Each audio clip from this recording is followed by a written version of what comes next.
Today we're continuing to read The Brothers Karamazov. Dmitri stood for a few moments in amazement, bowing down to him. What did it mean? Suddenly he cried aloud, "Oh God!" hid his face in his hands, and rushed out of the room.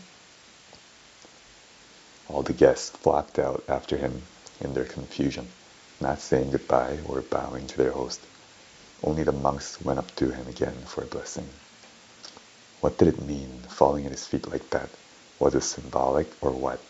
Said Fyodor Pavlovitch, suddenly quieted and trying to reopen conversation without venturing to address anybody in particular. They were all passing out of the precincts of the hermitage at the moment. "I can't answer for a madhouse and for madmen," Miusov answered at once ill-humoredly. "But I will spare myself your company, Fyodor Pavlovitch, and trust me, forever. Where's that monk?"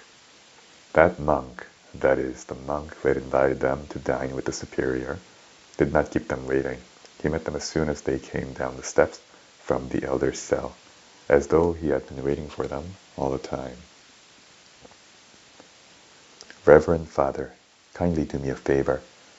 Convey my deepest respect to the Father Superior.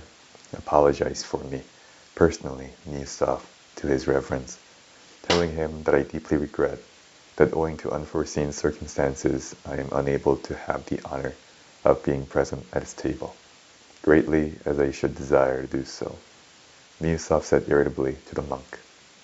"And that unforeseen circumstance, of course, is myself," Fyodor Pavlovitch cut in immediately. "Do you hear, Father? This gentleman doesn't want to remain in my company, or else he'd come at once. And you shall go, Pyotr Alexandrovitch. Pray go to the Father Superior, and good appetite to you. I will decline, and not you." "Home, home. I'll eat at home. I don't feel equal to it here, Pyotr Alexandrovitch, my amiable relative." "I am not your relative, and never have been, you contemptible man. I said it on purpose to madden you, because you always disclaim the relationship, though you really are a relation, in spite of your shuffling. I'll prove it by the church calendar. As for you, Ivan, stay if you like. I'll send the horses for you later. Propriety requires you to go to the Father Superior, Pyotr Alexandrovitch, to apologize for the disturbance we've been making." "Is it true that you are going home? Aren't you lying?" "Pyotr Alexandrovitch, how could I dare, after what's happened?" "Forgive me, gentlemen. I was carried away, and upset besides. And indeed, I am ashamed, gentlemen. One man has the heart of Alexander of Macedon, and another the heart of the little dog Fido. Mine is that of the little dog Fido. I am ashamed. After such an escapade, how can I go to dinner to gobble up the monastery sauces? I am ashamed. I can't. You must excuse me." "The devil only knows. What if he deceives us?" thought Miusov, still hesitating, and watching the retreating buffoon with distrustful eyes. The latter turned round, and noticing that Miusov was watching him, waved him a kiss. "Well, are you coming to the superior?" Miusov asked Ivan abruptly. "Why not? I was especially invited yesterday." "Unfortunately, I feel myself compelled to go to this confounded dinner," said Miusov with the same irritability, regardless of the fact that the monk was listening.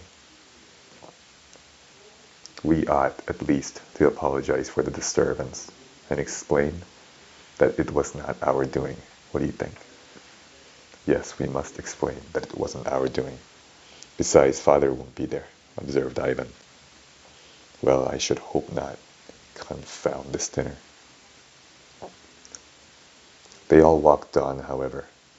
The monk listened in silence. On the road, through the copse, he made one observation, however, that the Father Superior had been waiting a long time, and that they were more than half an hour late. He received no answer. Miusov looked with hatred at Ivan. Here he is, going to the dinner as though nothing had happened, he thought. A brazen face and the conscience of a Karamazov. And that's the end of the reading for today. Have a good day.